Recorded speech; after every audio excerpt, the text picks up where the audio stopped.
बंदी छोड़ सतगुरु रामपाल जी परमेश्वर जी की जय हो।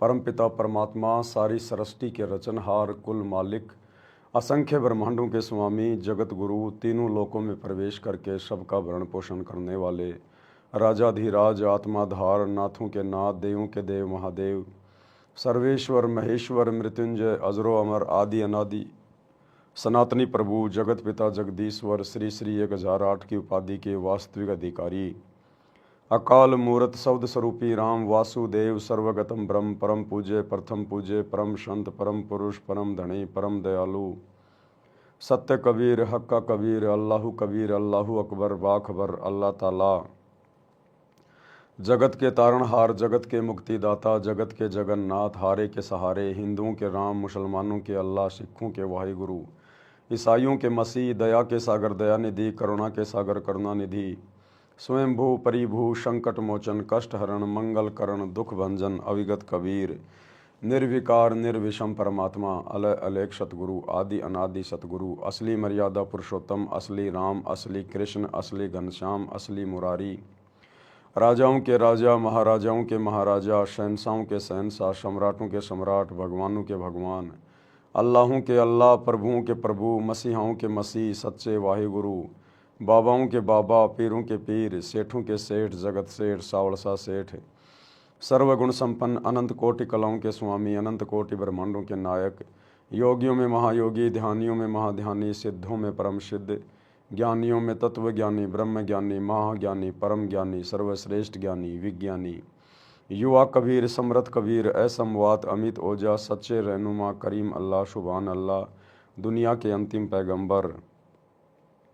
8 सितंबर 1951 से गांव धनाना, जिला सोनीपत, हरियाणा, भारतवर्ष की पावन भूमि पे प्रकट रियल कल की भगवान श्री नारायण साकार हरि, श्री बाबा साहेब नूर अनंत परमात्मा, संत श्रोमणी सतगुरु रामपाल जी परमेश्वर जी के चरण कमल में साध संगति से जुड़े हुए देश विदेश से आप और हम सभी सत्सेवक भाई बहनों का अनंत कोटि दंडवत प्रणाम।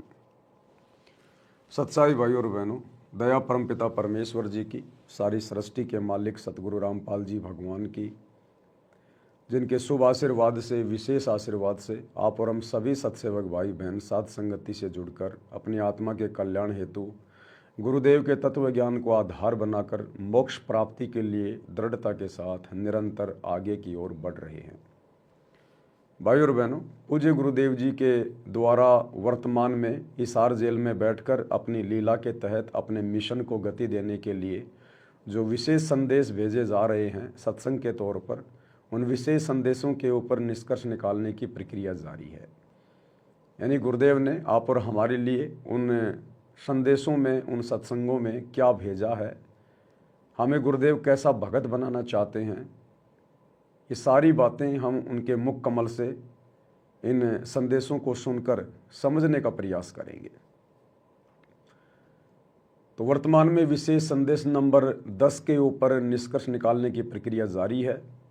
विशेष संदेश नंबर 10 का आज ये तीसरा पार्ट है और गुरुदेव भगवान ने हमारे लिए क्या कुछ भेजा है, क्या कुछ हमें समझाया है, हम उन्हीं के मुख कमल से सुनेंगे और बीच बीच में जैसे जैसे परमात्मा प्रेरणा करेंगे सभी भाई बहनों को बताएंगे।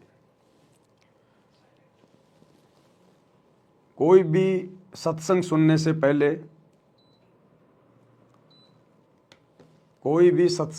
से पहले, हमने अपने गुरुदेव भगवान को दंडवत प्रणाम करना चाहिए। सत्संग नया या पुराना कोई नहीं होता है, परमात्मा का ज्ञान वही है। चारों युगों में परमात्मा हमें यही ज्ञान देते आए हैं। तो सत्संग चाहे गुरुदेव का सन 1994 का हो, चाहे 2014 का हो, चाहे वर्तमान 2025 का हो, सत्संग सब एक ही होते हैं। समर्थ के वचन कभी भी नए या पुराने नहीं होते हैं।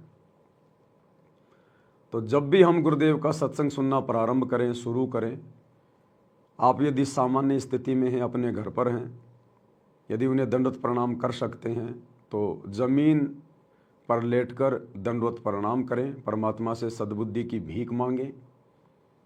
यदि आप यात्रा में हैं, कहीं बाहर हैं, अपनी नौकरी पे हैं, मजदूरी में हैं, आसानी से दंडवत प्रणाम नहीं कर सकते हैं, तो मुश्किल से 15 से 20 सेकंड लगती हैं। सत्संग सुनने से पहले मानसिक दंडवत प्रणाम गुरुदेव को अवश्य करें, ताकि परमात्मा हमें सद्बुद्धि दे और हमें उनके अमृत वचन समझ में आए। तो शुरू करते हैं विशेष संदेश नंबर 10 का ये तीसरा पार्ट।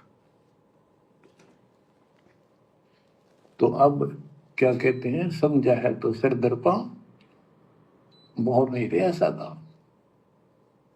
देखना नहीं रहा। भक्ति के बिना ये प्राणी कैसे दुख पाता है, इस अनमोल जीवन को कैसे नष्ट करके चला जाता है, उसके बाद इसको कितना कष्ट उठाना पड़ता है। वो संत गरीबदास जी अपनी अमर वाणी में बहुत जगह बताते हैं, बच्चों ध्यान दो, लगन लगाओ। ये बात कैन सुनती नहीं, ये कर पड़नी।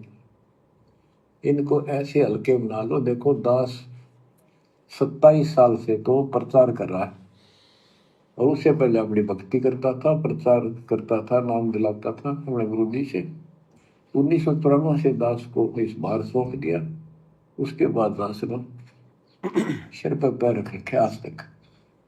गुरुदेव भगवान क्या कह रहे हैं कि बच्चों ध्यान दो, लगन लगाओ। जब तक तुम ध्यान नहीं दोगे अपने गुरु के वचनों में, सत्संग सुनने में, तो तुम गुरु के वचनों को कैसे निभाओगे?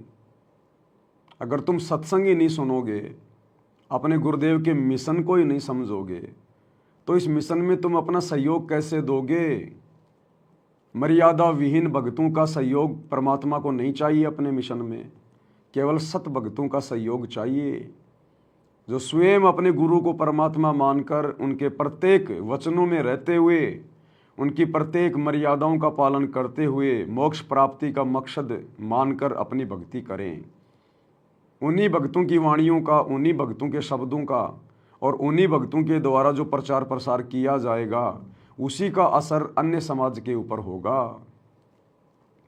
तो गुरुदेव कह रहे हैं बच्चों लगन लगाओ, ध्यान दो।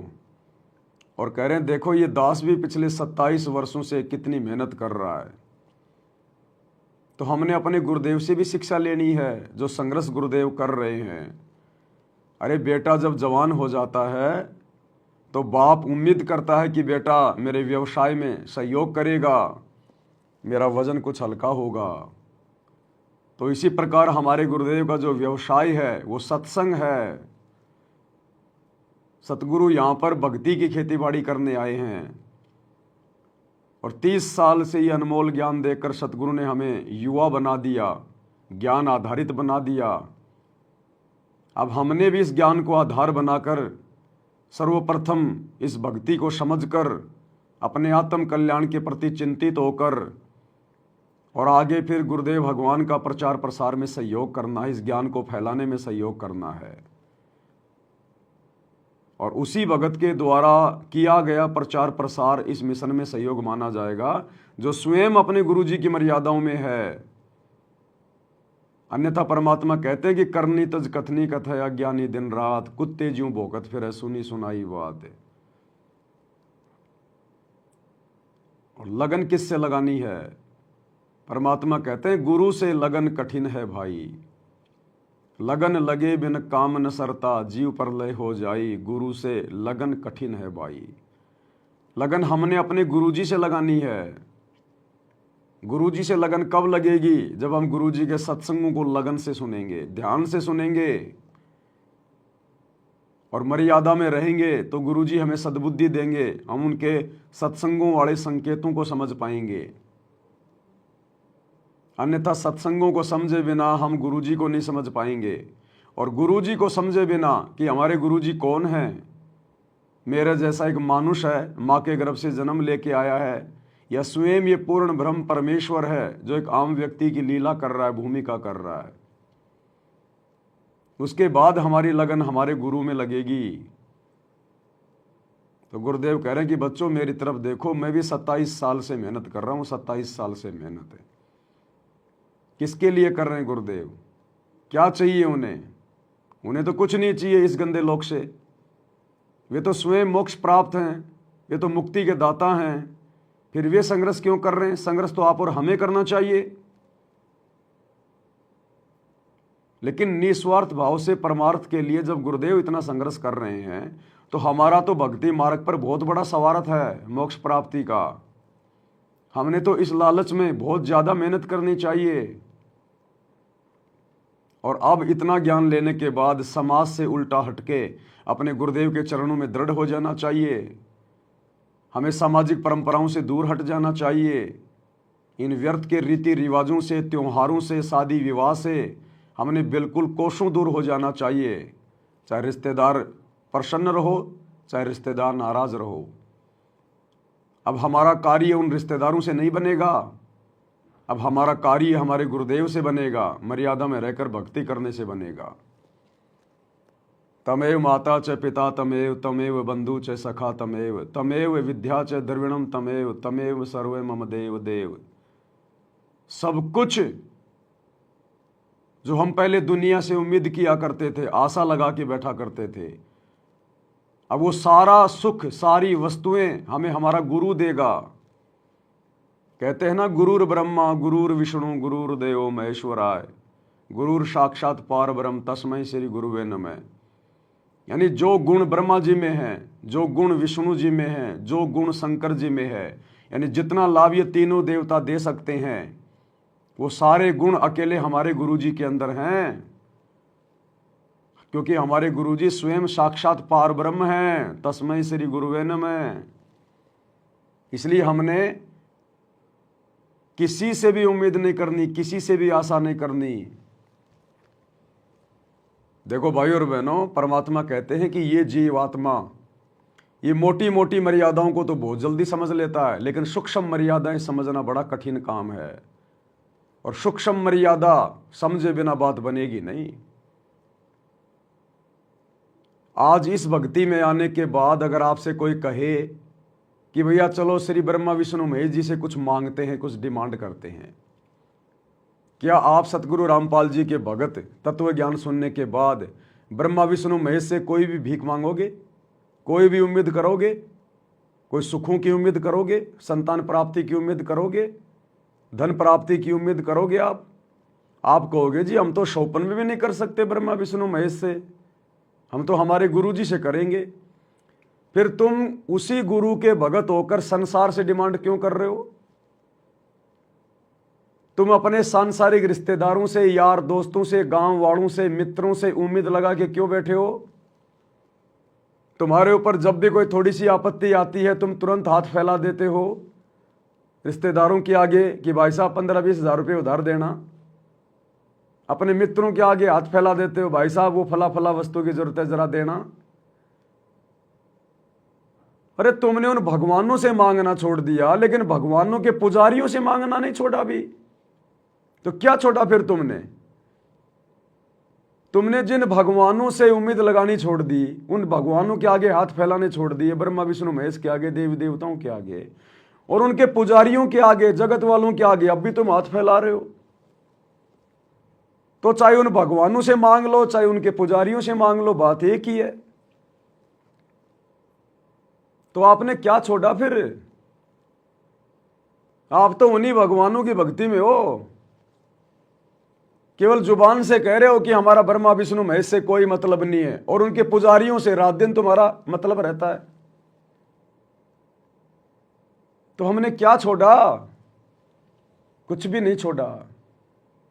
इसलिए जो सत भगत होगा, जिसको ये सत ज्ञान समझ में आ गया होगा, अपना भगवान और उसकी समर्थता समझ में आ गई होगी कि मेरा गुरु कौन है। सतगुरु पूर्ण ब्रह्म है, सतगुरु आप अलेख, सतगुरु रमता राम है, इसमें मेन न मेख। सतगुरु आदि अनादि है, सतगुरु मध्य है मूल, सतगुरु को सिजदा करूं एक पलक नहीं भूल। गुरु समान नहीं दाता रे जग में, गुरु समान नहीं दाता। गुरु समान दाता नहीं, याचक शिष्य समान, तीन लोक की संपदा सो गुरु दीनी दान। जब इतना ज्ञान समझ में आ जाएगा, ये गुरु समझ में आ जाएगा, हम भाई बहन मर जाएंगे लेकिन जगत वालों के आगे हाथ नहीं फैलाएंगे। कभी भी कोई उम्मीद हम जगत से नहीं लगाएंगे, कोई भी आशा हम जगत से नहीं लगाएंगे, चाहे भूखे रहें चाहे नंगे रहें। उम्मीद करेंगे तो अपने बाप से, अपने गुरु से। गुरु चाहे फिर कोई भी रास्ता निकाले, वो हमें ज्ञान आधार से स्वीकार्य होगा। तो भाई और बहनों, यदि हम ब्रह्मा विष्णु महेश के पुजारियों से, देवी देवताओं के पुजारियों से, अपने रिश्तेदारों से, अपने समाज के लोगों से अगर हम कोई उम्मीद कर रहे हैं, कोई आशा कर रहे हैं, कोई इच्छा कर रहे हैं, कुछ मांग रहे हैं, तो सोचो आप जी उन ब्रह्मा विष्णु महेश के आगे हाथ फैला रहे हैं। तो गुरुदेव कहते हैं ये मोटी मोटी माया त्यागना तो बहुत आसान है, लेकिन जो सूक्ष्म माया है उसको जो त्यागेगा वो भगत बनेगा। दो चार भगत आपस में कहीं जा रहे हैं, सामने से कोई जवान लड़की आ रही है, उस समय तो उनमें से कोई भी भगत उस बहन की तरफ नहीं देखेगा, क्योंकि वहां आसपास में सभी भगत एक दूसरे को देख रहे हैं, डर है। लेकिन अकेले को कोई बहन बेटी मिल जाए तो कैसी कैसी नजरें दौड़ाते हैं, मन में क्या क्या ख्याल आने शुरू हो जाते हैं। उसको कहते हैं सूक्ष्म माया। वो मोटी माया तो हमने छोड़ दी, क्योंकि हम 4-5 भगत थे, आपस में देख रहे थे, उस समय तो हम भगत बन गए। और जिस समय हम अकेले थे उस समय पता चलता हमने माया को त्यागा है या नहीं त्यागा है, हमारे अंदर से विषय वासनाएं निकली हैं कि नहीं निकली हैं, हम कितने भगत बने हैं, तो उस समय पता चलता है। हम भगतों ने जब हम अकेले होते हैं उस समय हमने विशेष सावधानी की जरूरत पड़ती है, विशेष सावधानी की। अरे लोगों के बीच में बैठ के तो वैसे हमारा मन डर जाएगा, बकवाद करेगा ही नहीं, कि ज़्यादा बकवाद करेगा, किसी के साथ कोई बदतमीजी करेगा, गाली गलौज करेगा, छेड़छाड़ करेगा, उल्टा सीधा बोलेगा, तो लोग अपने चप्पलों से, अपने जूतों से तेरी सेवा कर देंगे। तो उस समय तो ये मन वैसे ही चुपचाप हो जाता है भीड़ भाड़ में। तो जब ये अकेला होता है तब बकवाद करता है। इसलिए हमने सबसे ज्यादा सावधान रहने की उस समय जरूरत है जब हम एकांत में होते हैं, अकेले में होते हैं, क्योंकि उस समय हमें लगता है कोई नहीं देख रहा, लेकिन हमारा गुरु, हमारा सतगुरु, हमारा भगवान पल पल देख रहा होता है, और वही हमारी परीक्षा होती है। तो आश्रम में जाते हैं, सत्संगों में जाते हैं, वहां तो हम 1 नंबर के भगत बन जाते हैं, क्योंकि वहां तो भगत लोग हमें देख रहे होते हैं। और जब हम ऑफिस में जाते हैं, काम धंधे पे जाते हैं, अकेले में होते हैं, तो हम कोई भी गड़बड़ कर देते हैं, क्योंकि हमारा भय नहीं होता हमें कि मुझे कोई नहीं देख रहा। तो जब हम एकांत में होते हैं, अकेले में होते हैं, वो हमारी सबसे बड़ी परीक्षा होती है, सबसे बड़ी। इसलिए तो गुरुदेव ने कहा कि पतिव्रता स्त्री वो होती है जो घर में रहे या बाहर रहे, उसका आचरण, उसका स्वभाव, उसका उठना बैठना बोलना एक जैसा हो, एक जैसा। पतिव्रता स्त्री यदि अपने पीहर चली जाए तो भी उसका अपने पति के प्रति वही समर्पण होना चाहिए, उसकी वही मर्यादा होनी चाहिए। ऐसा नहीं कि मैं अपने ससुराल में हूं तो मेरे पति का दबाव है, सास ससुर का दबाव है, और पीहर में चली गई तो अब कोई नहीं देख रहा, वहां जो मर्जी करे वो फिर पतिव्रता स्त्री नहीं कही जा सकती। पतिव्रता अपने घर में और बाहर, पीहर में या ससुराल में, सत्संग में या एकांत में, जो एक जैसा रहता है, उसकी लगन सदा अपने पिया में लगी रहती है, अपने गुरु में लगी रहती है, उसका ध्यान सदा सुमरण में लगा रहता है, भक्ति और भगवान से संबंधित चिंतन में लगा रहता है, बुराइयों की तरफ झांकता भी नहीं, देखता भी नहीं। मन में कोई कुविचार काल प्रेरणा से आ भी जाएं तो भगत को डर लगे, मन में एक भय पैदा हो जाए कि हे परमात्मा, ये विचार क्यों आ रहे हैं मेरे मन में, हमें अच्छे से ना लगे वो विचार, तब समझो हमारी लगन हमारे गुरुजी में धीरे धीरे लग रही है। तब सोचो कि हम भगत बनने की दिशा में आगे बढ़ रहे हैं, क्योंकि काल हमें सूक्ष्म मार से मारेगा, सूक्ष्म मार। ये आमने सामने की लड़ाई नहीं लड़ता ये काल। ये कलयुग की पिछली पीढ़ी में बहुत ज्यादा चालाक हो गया, चतुर हो गया। अब ये आमने सामने की लड़ाई नहीं लड़ेगा,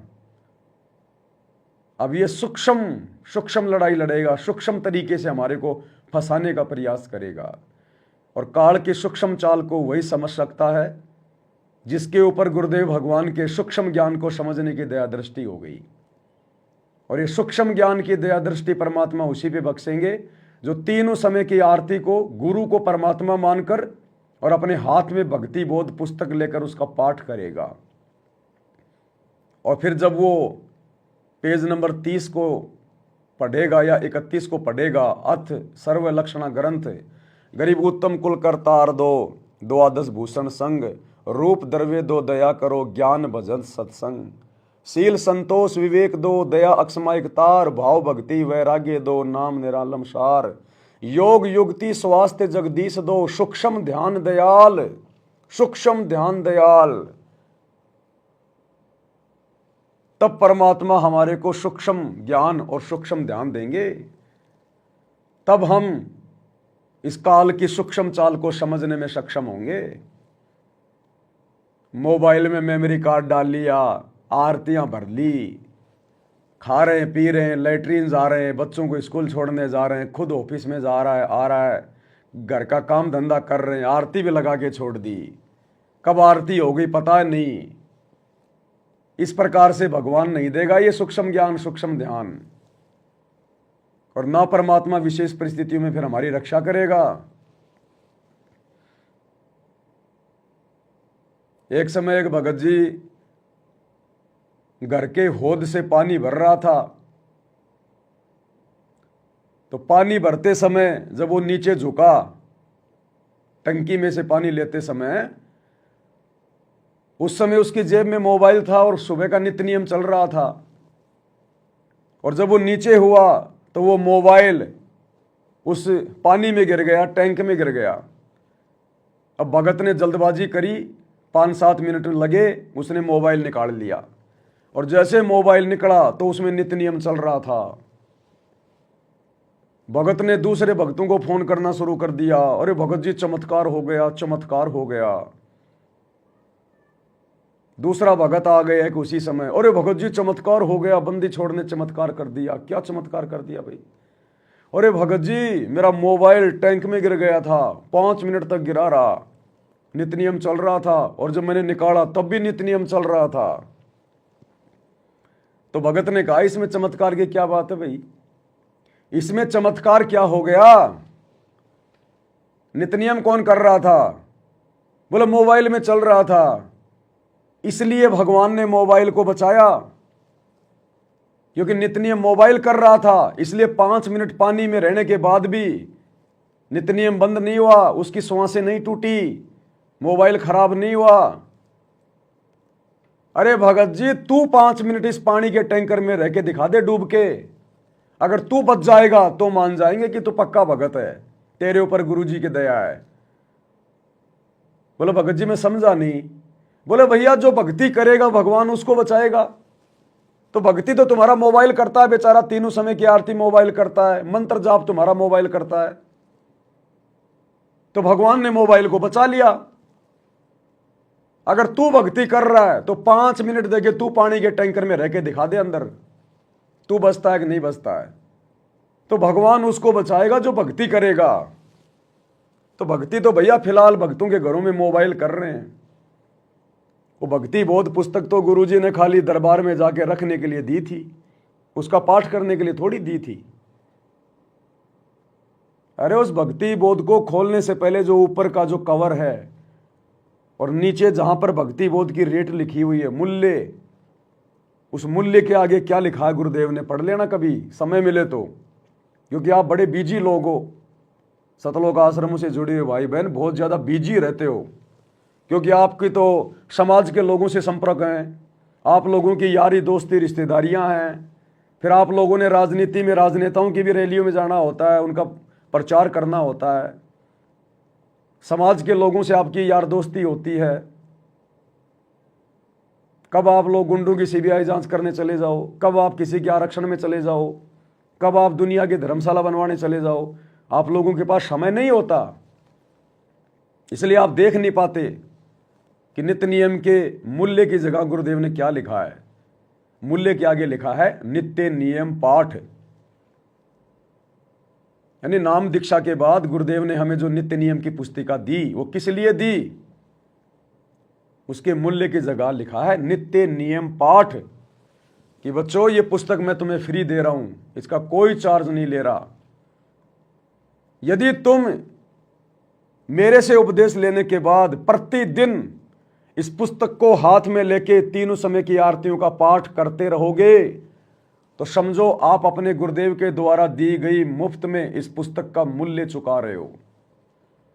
जिस दिन आप इस पुस्तक को हाथ में लेकर विधि से पाठ नहीं करोगे, समझो उस दिन तुम अपने गुरु के द्वारा दी गई इस पुस्तक का मूल्य अदा नहीं कर रहे।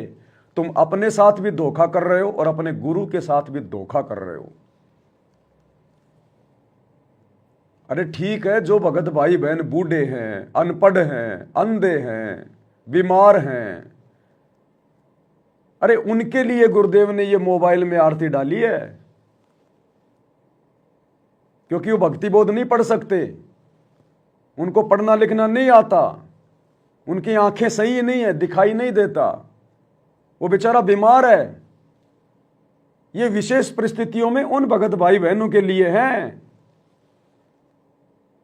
और जो बिल्कुल पहलवान की तरह हैं, कौवे की तरह जिसकी आंखें हैं, वो भी मोबाइल से आरती कर रहा है, तो ये कब तक चलेगा? फिर ये भक्ति बोध क्यों दी गुरुजी ने? क्यों पैसे बर्बाद किए परमात्मा ने? क्यों हमारा गुरु, जिन्होंने तीनों समय की आरती का वीडियो बनाया है विशेष परिस्थितियों के लिए, विशेष भक्तों के लिए, जो आरती नहीं कर सकते भक्ति बोध में, जो अनपढ़ है, नेत्रहीन है, उनके लिए गुरुदेव ने तीनों समय की आरती का वीडियो बनाया है। क्या देखा आपने उस वीडियो में? क्या सीखा आपने उस वीडियो में? अरे तुम अपने घर पर वीडियो में आरती लगा के छोड़ देते हो, तुम अपना काम कर रहे हो। क्या देखा तुमने तीनों समय की आरती की वीडियो में? कुछ नोट किया? हमारा गुरु एक भगत की भूमिका इसलिए निभा रहा है कि हमें एक योग्य भगत बना सके, अपने जैसा। क्या हमारे गुरुजी ने कभी ऑडियो वीडियो से आरती की? कभी नहीं की। क्या हमारे गुरुजी के समय ऑडियो वीडियो नहीं थे? क्या सब कुछ थे। हमारे गुरु ने कभी ऑडियो वीडियो से आरती क्यों नहीं की? हमारे गुरुजी भक्ति बोध से आरती किया करते थे। और जो वीडियो तीनों समय की आरती का गुरुदेव ने बनाया है, वो हमें शिक्षा दे रहे हैं गुरुदेव। वो वीडियो केवल हमें समझाने के लिए बनाया गया है। हमारे गुरु ने कभी ऑडियो वीडियो से आरती नहीं की। उस वीडियो में गुरुदेव भगवान बैठे हुए हैं और गुरुदेव के हाथ में भक्ति बोध है, भक्ति बोध। सबसे पहला संदेश तो गुरु ने यह दिया कि बच्चों, जिस प्रकार मैं बैठकर आरती कर रहा हूं, बैठकर आरती करने का मतलब है समय निकाल के आरती कर रहा हूं, कि नौकरी तो मैं भी करता हूं, बाल बच्चे तो मेरे भी हैं, काम धंधे मेरे भी हैं, लेकिन फिर भी मैं इस भक्ति को प्रथम महत्व दे रहा हूं, प्रथम महत्व। और मैं समय निकाल के देखो बैठ के आरती कर रहा हूं। मैं खाते पीते आरती नहीं कर रहा, आरती मोबाइल में लगा के मैं लेटरिन में जाके नहीं बैठ रहा, मैं भैंसों को पानी पिलाने जाते समय आरती नहीं कर रहा, बच्चों को स्कूल छोड़ते समय आरती नहीं कर रहा, देखो मैं अपने ऑफिस में आते जाते समय अपने स्कूटर पे आरती नहीं कर रहा, मैं बैठ के आरती कर रहा हूं। तुम्हें संदेशा दे रहा हूं कि तुमने भी इसी प्रकार से आरती करनी पड़ेगी अगर सफलता प्राप्त करनी है तो, जिस प्रकार मैं बैठ के आरती कर रहा हूं। और देखो भक्ति बोध पुस्तक हाथ में लेके आरती कर रहा हूं, किसी मोबाइल से आरती नहीं कर रहा, वीडियो से आरती नहीं कर रहा। ये संदेशा दे रहे हैं गुरुदेव, लेकिन ये बातें हर कोई नहीं पकड़ पाएगा।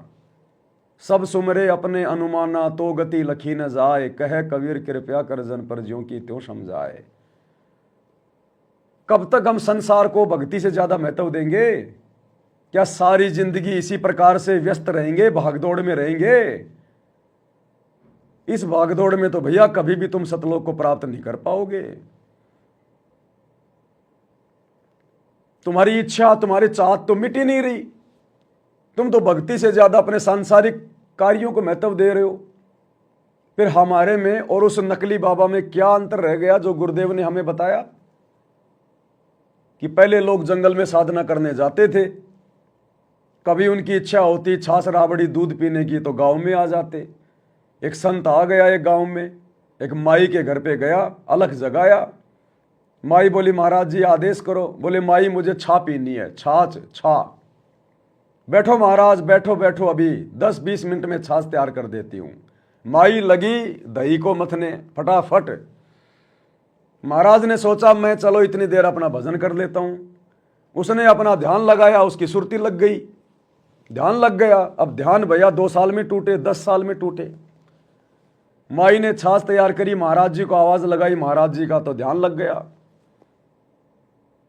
काफी लोग आए, उन्होंने आवाज लगाई, हाथ लगाया, महाराज जी नहीं ले। जंगल से उनके दूसरे साधुओं को बुलाया कि भाई वो जानते होंगे ये कैसे उठेंगे। वो आए, उन्होंने अपनी वो क्रिया की, लेकिन कोई फर्क नहीं पड़ा। तो उन्होंने कहा भैया इसका ध्यान लग चुका है, अब इसकी आत्मा इसके शरीर में आएगी तभी कहीं जाकर इसका ध्यान टूटेगा, इसको डिस्टर्ब मत करो। गर्मी का समय था, उसके ऊपर एक कोई झोपड़ी वगैरह बांध दी गई। अब उसका ध्यान टूटा 40 साल बाद जाके। अब 40 साल में तो वो बुढ़िया भी मर गई, बुढ़िया का मकान भी खंडर हो गया। और 40 साल बाद वो जो झोपड़ी थी उसके ऊपर उसकी कोई लकड़ी टूट के और उस महाराज जी के खोपड़ी पे लगी। खोपड़ी पे लगी तब उसका ध्यान वापस आया, सुरती आई उसकी वापस। और आंख खोलते बोला ला माई छा, आंख खोलते बोला ला माई छाछ। अब गुरुजी कहते तेरी बुआ बैठी है वहां पे जो तेरे को छाछ पिलाएगी। अब तो परमात्मा कहते भगवान के ध्यान में बैठा था और मन में वही इच्छा मिटी ना चाह, और आंख खुलते ही बोला ला माई छा। तो इसी प्रकार हम गुरुजी की भक्ति भी कर रहे हैं, दुनिया भर में उनका प्रचार भी कर रहे हैं कि हमारे गुरुजी के समान कोई परमात्मा नहीं, कोई सतगुरु नहीं, कोई ज्ञान नहीं, इस भक्ति से मोक्ष मिलेगा। और हम खुद संसार में उलझे हुए हैं। हम इस भक्ति को दूसरे तीसरे नंबर पे रखते हैं, सांसारिक कार्यों को 1 नंबर पे रखते हैं। क्योंकि काम करते करते आरती करने का मतलब है आरती को यानी गुरुजी की भक्ति को दूसरे नंबर पे रखना, और जो काम कर रहे हैं उसको प्रथम महत्व देना। जबकि गुरुदेव ने सत्संग में क्या बताया कि बच्चों इस प्रकार से तो तुम्हारी भक्ति 7 जन्मों में भी सफल नहीं हो सकती।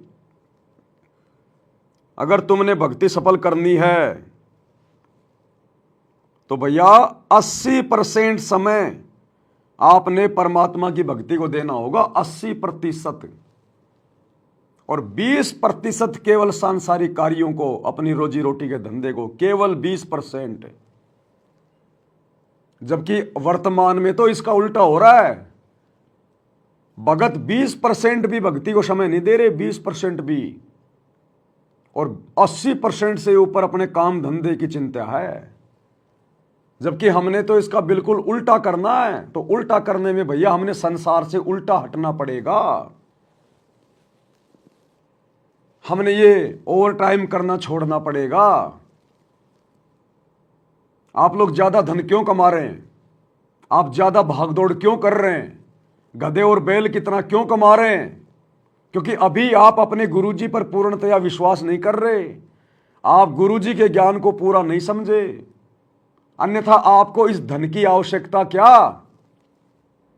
अरे मकान आपका खुद का, जमीन आपके पास में, आपने चाहिए क्या? शरीर के कपड़े, 2 टाइम की रोटी। उसके लिए भैया भगत को गधे और बैल कितना कमाने की, ओवर टाइम पे ओवर टाइम करने की जरूरत नहीं पड़नी चाहिए। अगर फिर भी आप दिन रात भग रहे हैं, चक्री काट रहे हैं, दिमाग में टेंशन लेके घूम रहे हैं, इसका मतलब अभी आप सांसारिक परंपराओं को छोड़ नहीं पा रहे। अभी आप लोक लाज में फंसे हुए हैं, उन्हीं रीति रिवाजों में फंसे हुए हैं। आपके अंदर उस बाबा की तरह अभी भी सांसारिक इच्छा है, चाहत है। अन्यथा भगत को तो 2 टाइम की रोटी चाहिए, 2 जोड़ी कपड़ा चाहिए। बाकी खर्चा है क्या भगत का? अरे खर्चे तो गुरुदेव ने समाप्त कर ही दिए अगर आप उनके अनुसार चल रहे हो तो।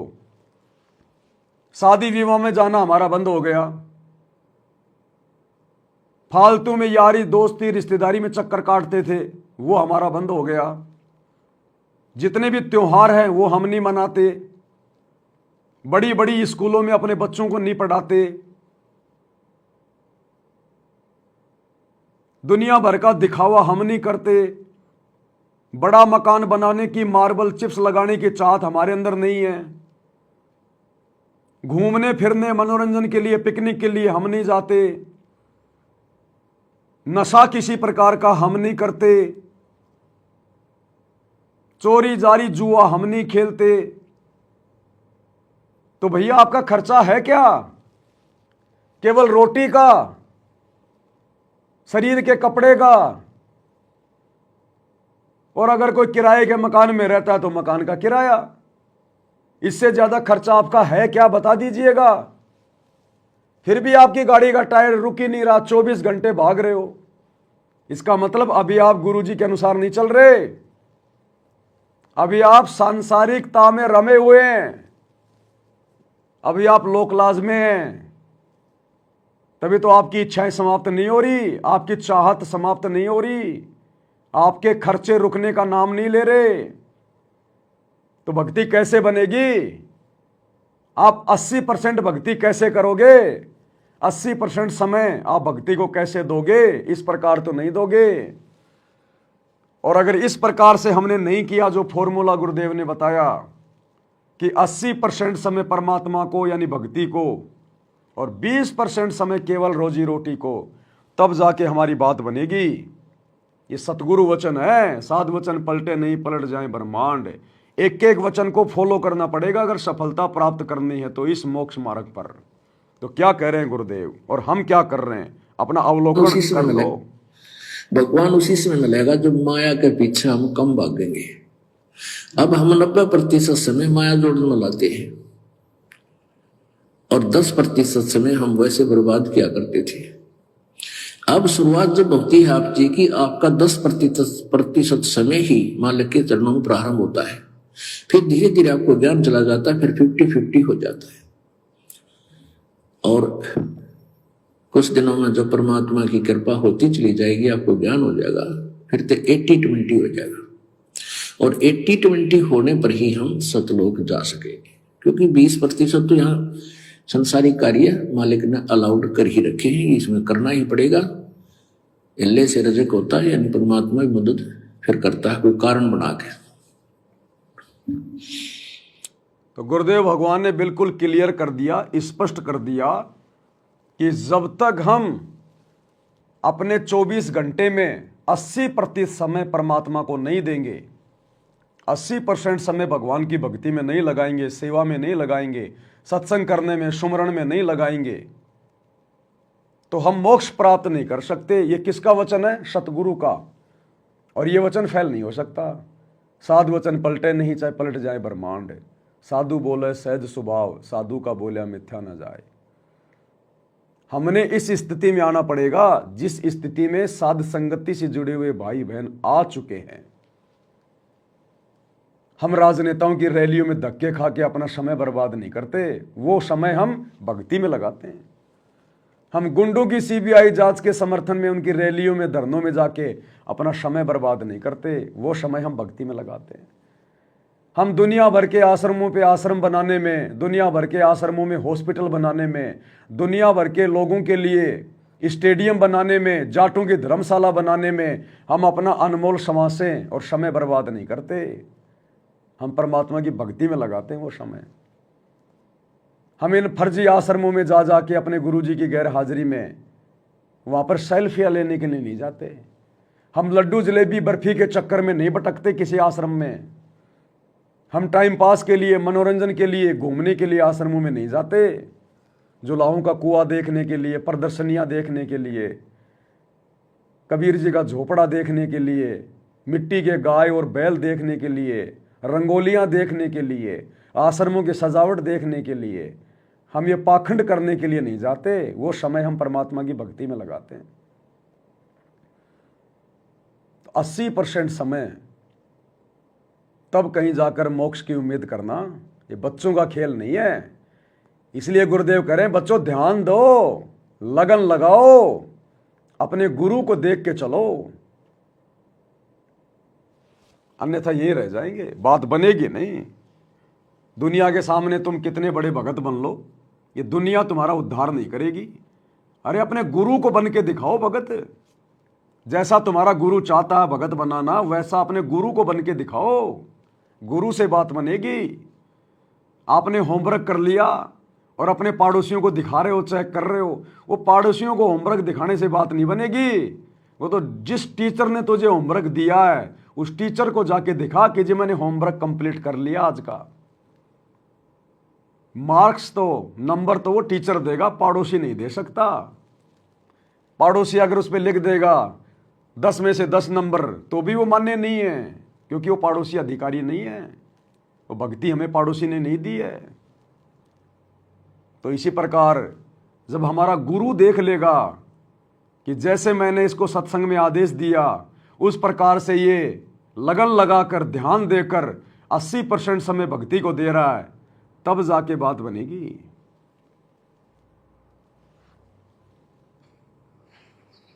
तो यह बात दास के खटकी जो गरीबदास की वाणी बता रखी है।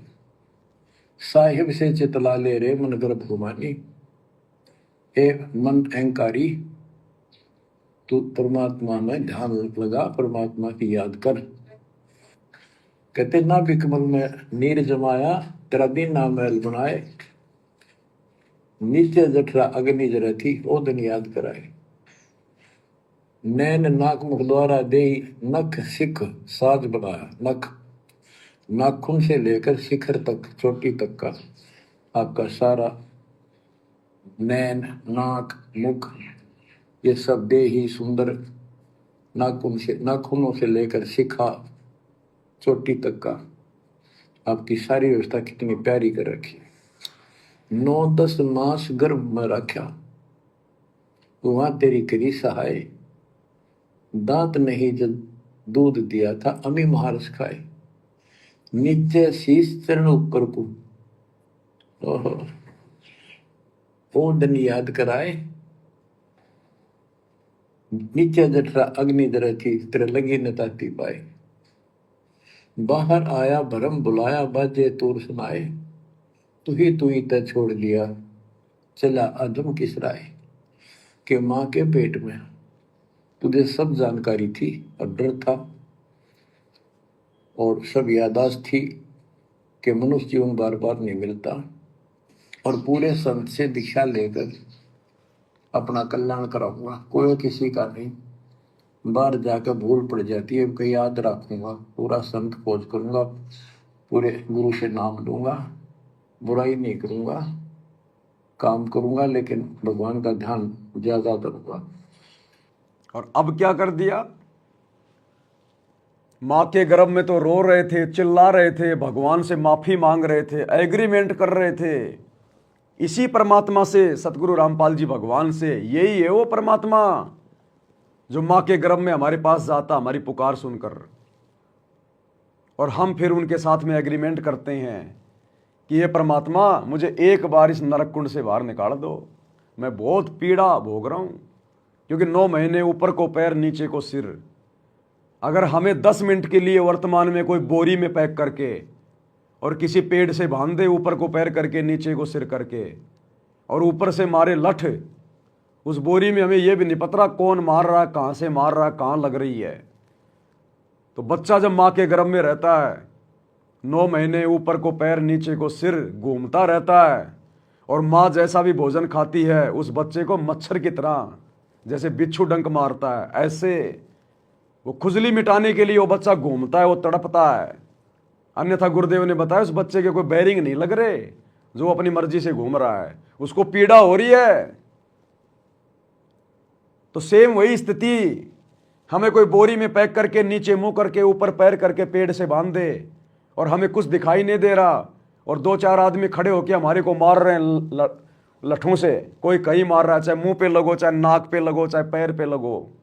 ये हालत होती है माँ के गर्भ में। इससे भी भयंकर पीड़ा, इससे भी भयंकर चोटें, तब हम वहां भगवान को याद करते हैं, तब आता वहां परमात्मा सतगुरु रामपाल जी भगवान। और फिर हम उनसे एक ही प्रार्थना करते हैं कि भगवान बस मालिक देख लिया सब कुछ, केवल आपकी भक्ति करूंगा और कुछ नहीं करूंगा गुरु जी। ये परमात्मा रोजी रोटी भी आप ही दोगे, वो काम धंधा भी आप ही चलाओगे। ये परमात्मा फालतू की कोई बकवाद नहीं करूंगा, कुछ भी अपना 1% समय भी फालतू में बर्बाद नहीं करूंगा। चलो माँ के गर्भ से बाहर आ गए, हमें ध्यान नहीं रहा तीनों गुणों के प्रभाव के कारण। अब सतगुरु ने आके कम से कम हमें तो वही बातें वापस बता दी। अरे दुनिया वालों को तो नहीं पता माँ के गर्भ का क्या कष्ट होता है, क्या एग्रीमेंट होता है, बाहर जाके क्या करना होता है। अरे कम से कम हम जितने भी सतगुरु रामपाल जी के भगत हैं, हमें तो आज गुरु जी ने फिर से आके याद दिला दिया कि तुमने क्या एग्रीमेंट किया था, क्या कहा था तू कि केवल तेरी भक्ति करूंगा, बकवाद नहीं करूंगा। और अब क्या कर रहे हैं हम? भक्ति को तो साइड में रख दिया और राजनेताओं की रैलियों में धक्के खा रहे हैं। उस मां के गर्भ में तो एग्रीमेंट कर रहे थे कि परमात्मा समय बर्बाद नहीं करूंगा, 24 घंटे तेरी भक्ति करूंगा, एक भी श्वास खाली नहीं जाने दूंगा। और अब नरेंद्र मोदी की रैली में जाके सोनीपत के गोहाना में, मध्य प्रदेश के भोपाल में बसों में भर भर के जा रहे हो भगत, और वहां जाकर क्या सुन रहे हो? अपनी श्वासें बर्बाद कर रहे हो। वो सृष्टि रचना सुनाएगा तुम्हें नरेंद्र मोदी वहां। अरे वो तुम्हें धर्मदास की कथा सुनाएगा क्या नरेंद्र मोदी? वो तो निंदा चुगली करेगा, झूठ बोलेगा।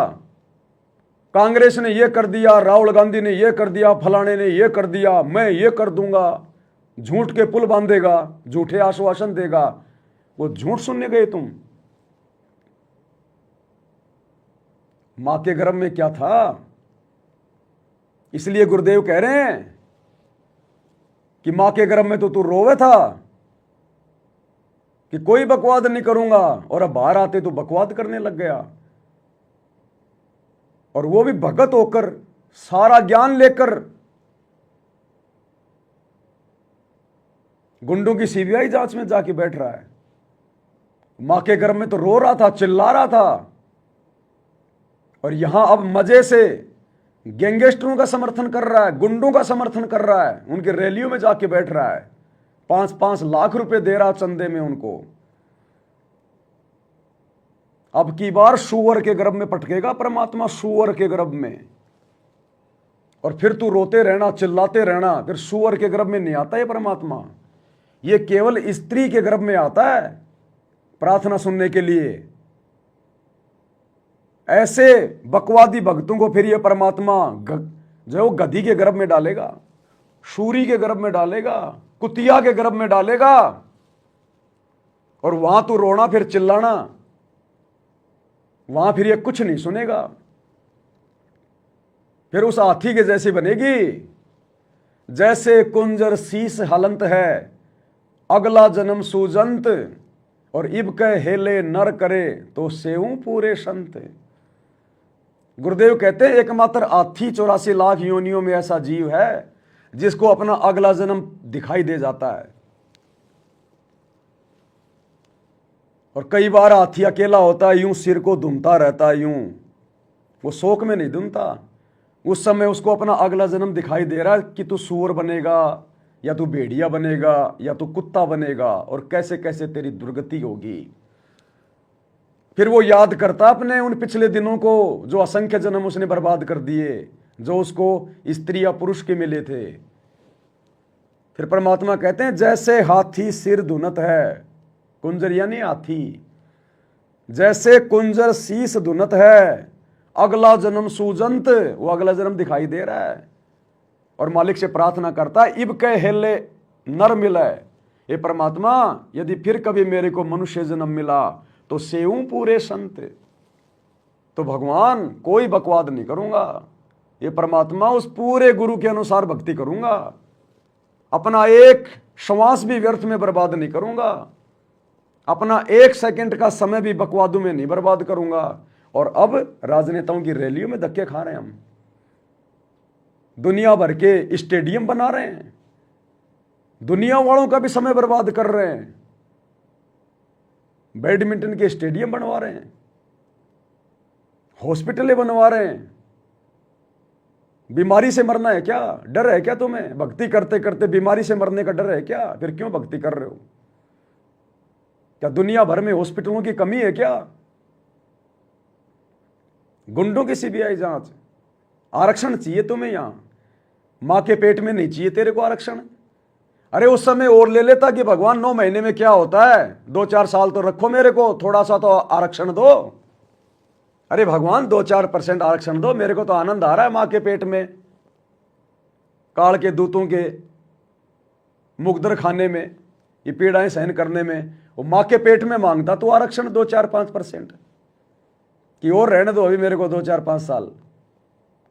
और यहां अब तू बकवाद कर रहा है, वो भी गुरु की शरण में आने के बाद। दुनिया की धर्मशाला बनवा रहा है। तो मां के पेट में तो तू उस धर्मशाला से निकलने की बहुत प्रार्थना कर रहा था कि भगवान मेरे को इस धर्मशाला से बाहर निकाल दो, और अब तू दुनिया की धर्मशाला बनवा रहा है। अपने गले में माला डलवा रहे हो। इज्जत की भूख है अब तुम्हें मान बढ़ाई और इज्जत की भूख आ गई। और वहां उस गंदगी में नंगा लिपटा हुआ था खून से, अब पहन के सफेद कपड़े बन के गुरुजी के लड़के और गले में माला डलवा के तुम राजा बाबू बन रहे हो। हैं? तुम दोनों भाई गोपीचंद भर्तरी बन रहे हो। अब अगला जन्म गधी की योनि में, गधी के गर्भ में, धनाना की गलियों में। ये भक्ति का विधान बता रहा हूं। ये परमात्मा है, किसी का सगा नहीं है। अपना बाप समझ के भक्ति मत करो इसको अपना बाप समझ के भक्ति मत करो कि ये मेरे शरीर का बाप है। इसको आत्मा का बाप समझ के भक्ति करो। ये दिखाएगा आने वाले समय में समदृष्टिपना क्या होता है। गुरु के साथ में छल कपट करना, उसकी मर्यादा तोड़ के, और उसकी अन्य संगत को भी काल के मुंह में बैठाना क्या होता है। तुम खुद तो मरे सो मरे, लाखों की संगत को और मार दिया मर्यादा तोड़वा के। तो ये ड्रामा नहीं हो रहा, भक्ति हो रही है।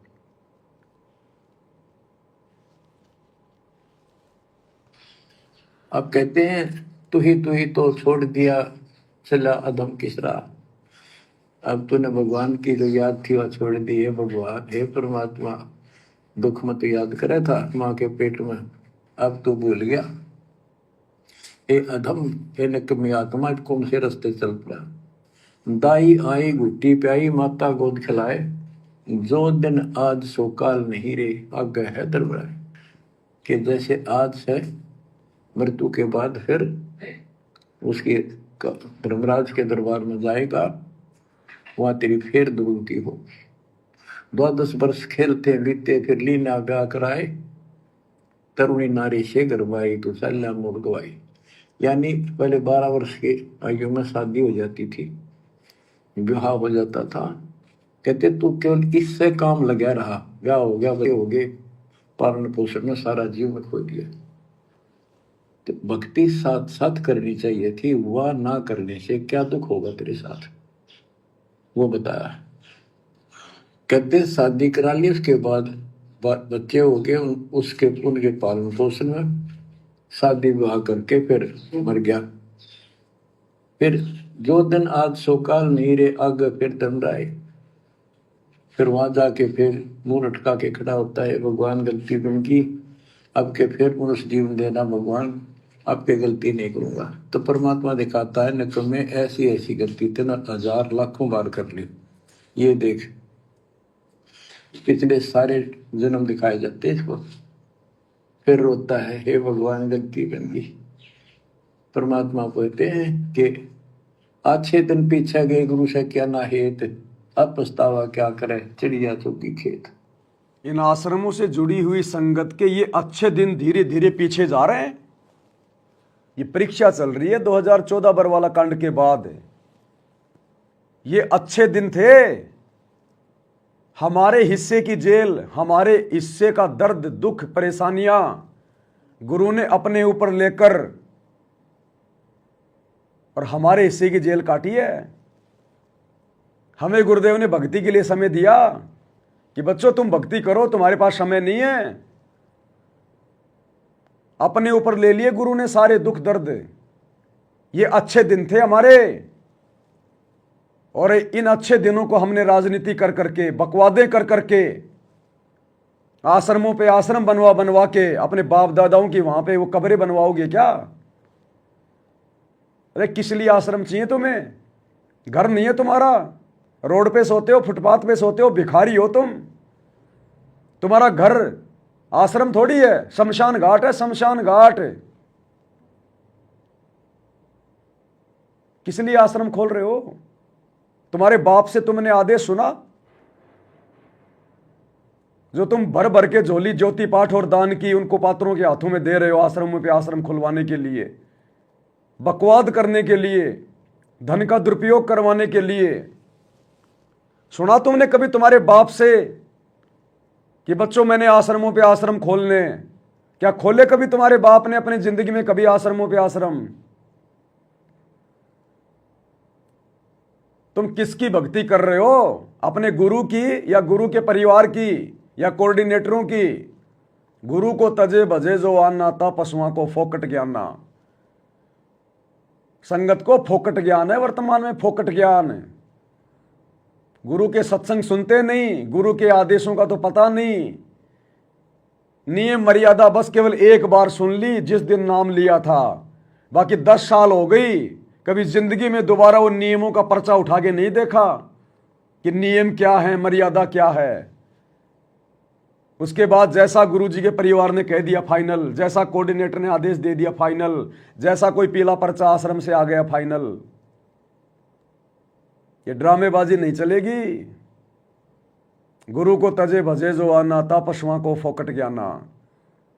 ये हमारे अच्छे दिन थे, जिन दिनों को तुमने बुरे दिनों में तब्दील कर दिया, दुनिया भर की बुराइयां करके। ये परीक्षा ले रहा था सतगुरु, हमारी परीक्षा।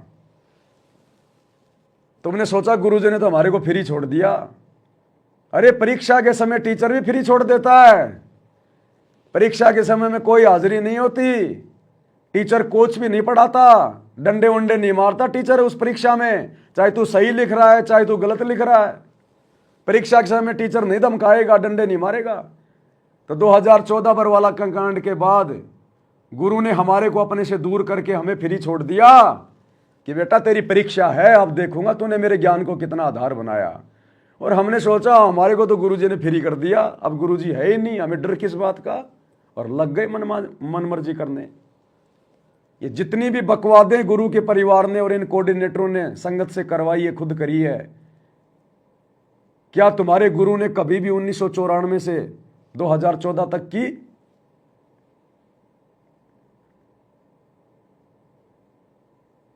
भैया कौन से रास्ते चल रहे हैं? तू ही तो छोड़ दी, अब चलिया अधम किस राह।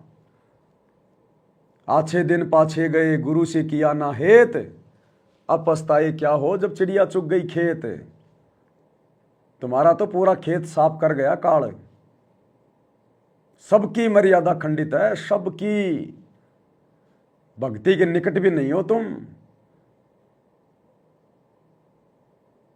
ये गढ़ सतसेवकों ने जीत लिया गुरु आशीर्वाद से, गुरु को परमात्मा मान के। और मानो भगवान उस कागज के टुकड़े को, दाढ़ी मूछ वाले कबीर को, और मानो, बढ़ाओ उसको अपना महबूब, बढ़ाओ उसको अपना बाप, और उसकी फोटो गले में लटका के घूमते रहो। दरबार में रखो दाढ़ी मूछ वाले को।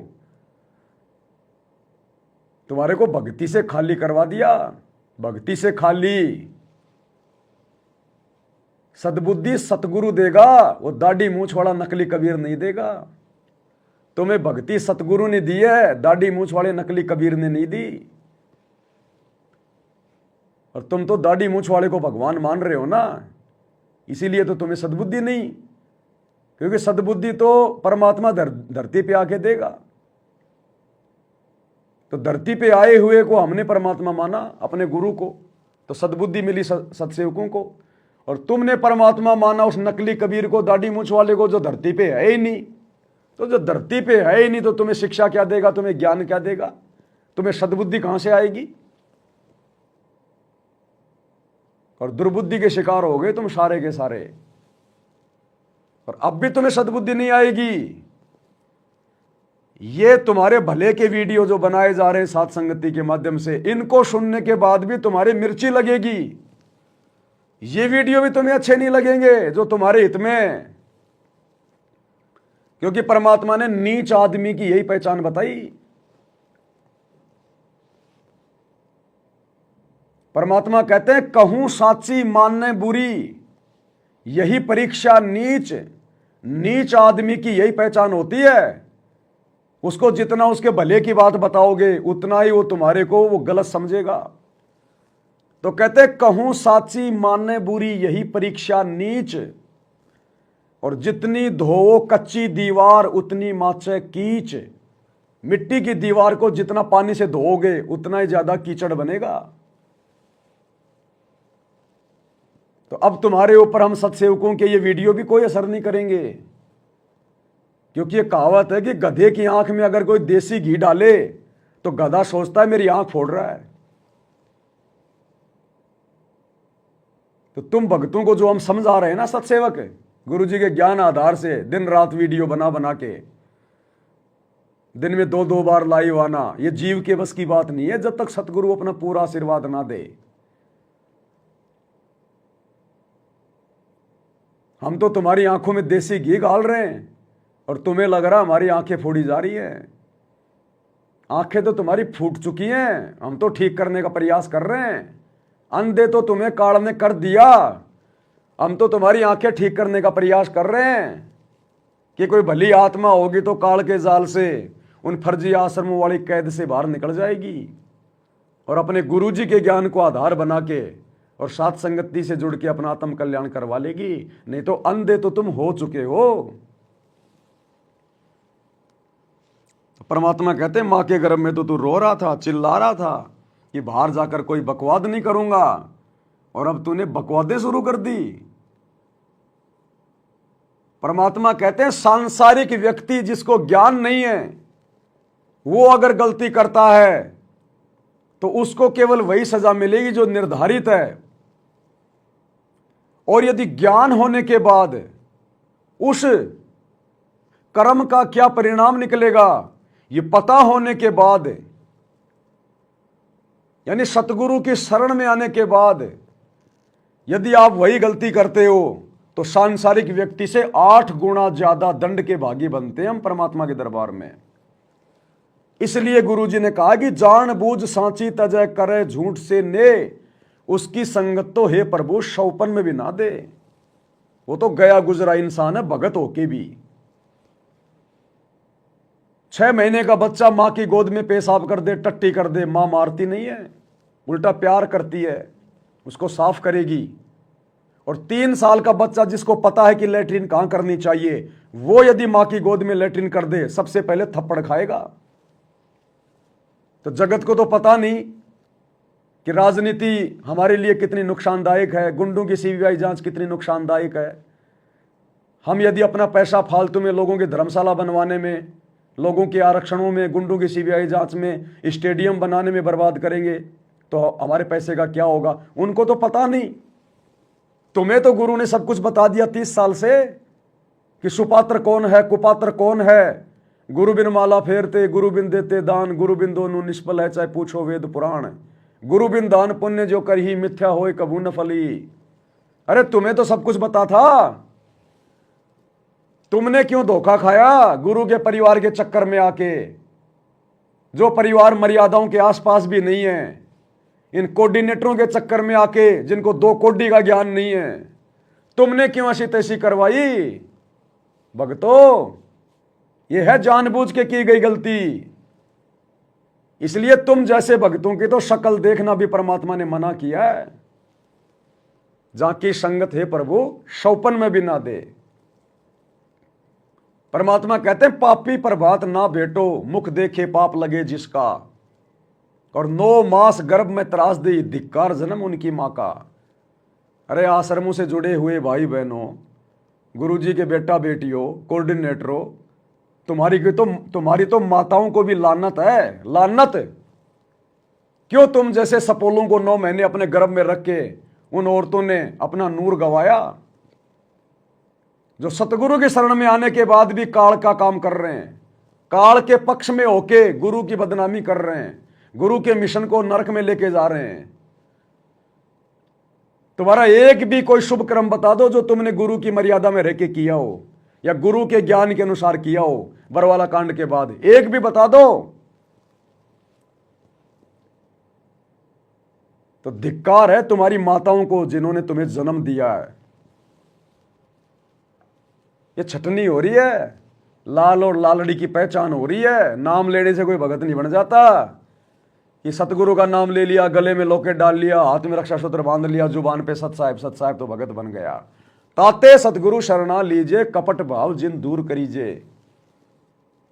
जिसके दिलो दिमाग से सतगुरु का ज्ञान सुनकर सारे कपट भाव दूर हो जाएंगे, जो शौपन में भी अपने गुरु के साथ धोखा करने की नहीं सोचेगा, उसको सतगुरु शरण में लेता है। और तुमने तो राजनीति करके अपने गुरु के साथ में धोखा कर दिया। गुरु कह रहा है कि राजनीति नहीं करनी, भगत का और राजनीति का 36 का आंकड़ा है, और तुम राजनेताओं के तलवे चाट रहे हो। तो तुमने तो अपने गुरु के साथ में धोखा कर दिया। तुम तो कपट कर रहे हो। ऐसे कपटी को तो नरक में भी ठिकाना नहीं मिलता। इसलिए लानत है तुम्हारी माताओं को जिनसे तुम्हारा जन्म हुआ है। सपोले पैदा कर दिए, सपोले। तुम भगत नहीं हो, तुम भगत के भेष में भेड़िए हो, भेड़िए। अरे भगत तो परमात्मा ने बताया छटनी के बाद आएंगे। गुरुदेव ने कहा बच्चों अभी भगतों के घर बहुत दूर हैं, भगत तो तुमने देखे नहीं। अभी मान लिया अपने आप को भगत, नाम ले लिया तो भगत बन गया।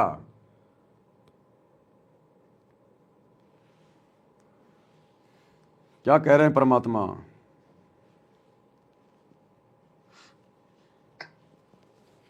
क्या बताते हैं? 10 वर्ष खेलते बीते लीना ब्याह कराए, तरुणी नारी से घरबारी चाल्या मूल गवाए। रातों सोवा जन्म भिगोवे, धुंधी खेत कमाए, बिना बंद की बात जात तेरा जन्म अकारत जाए। कारे काग गए घर अपने बैठे सेत बुगाए, दांत जाड़ तेरे उखड़ गए अब रसना भी तुतलाए। कहते हैं कि रात में पूजा पढ़ के सुबह उठ दे खेतों में चला गया, भक्ति बिना तेरा जीवन नष्ट हो गया और बूढ़ा हो गया, ये सफेद बाल हो गए, जुबान तेरी जीभ तुतलान लगी, दांत जाड़ उखड़ गए। जम किंकर सिरहाना बैठा खर्च कदे का खाए, रसना बीच जो मेघ मार है सैनो दाम बताए। अब अंश में जब कति नरभाग आदमी जो होता है उसकी जुबान बंद हो जाती है, और सबसे पहले जुबान बंद करते हैं यम के दूत के कहीं ये राम ना बोल दे या बता ना देगी यम के दूत खड़े हैं। और फिर उसके गिन गिन के सांस पूरे करते हैं, क्योंकि सांसों से जीवन बना हुआ है। फिर कहते हैं ऐसे सुन बहु तेरे जगत में दरिया डका रह जाए, कुल के लोग जंगलों में लेकर फिर दिन रात को गुजराए। अब वही लोग जिन कुल के लोग उठा के ले जाएंगे और शमशान घाट पर जाकर फूकेंगे, शरीर जहां से जलेगा नहीं उसका फोड़ फोड़ कर फूकेंगे उसको, छाती को। फिर पीछे तू पशुआ की जय गद्दा बैल बनाए, 4 पैर जंगल में डोले तो नहीं उधर बनाए। अब बच्चों ये बातें कहने की नहीं, ये कोई सामान्य बातें नहीं, कति प्रमाणित बातें हैं, 100 की 100 सत्य होती है ऐसे। तो कितना दुख होगा मनुष्य जीवन में। हम देखो भूख लगती है खाना खा लेते हैं, प्यास लगती है पानी समय पर पी लेते हैं, कोई तकलीफ शरीर में होती है डॉक्टर से इलाज करा देते हैं। जब चाहे लड्डू गुलाब जलेबी जैसा होता है हलवा खीर बना के खा लेते हैं। एक भक्ति ना करने से कैसी दुर्गति होती है इस प्राणी से। फिर पीछे तू पशुआ की जय गद्दा बैल बनाए, 4 पैर जंगल में डोला तेरा तो नहीं पेट भरा। यानी खेत में ले जाते हैं, बैल को हल में जोता जाता है, आसपास उसका चारा होता है, भूख लग जाती है, खाने में दिल करे पर कौन खाने दे।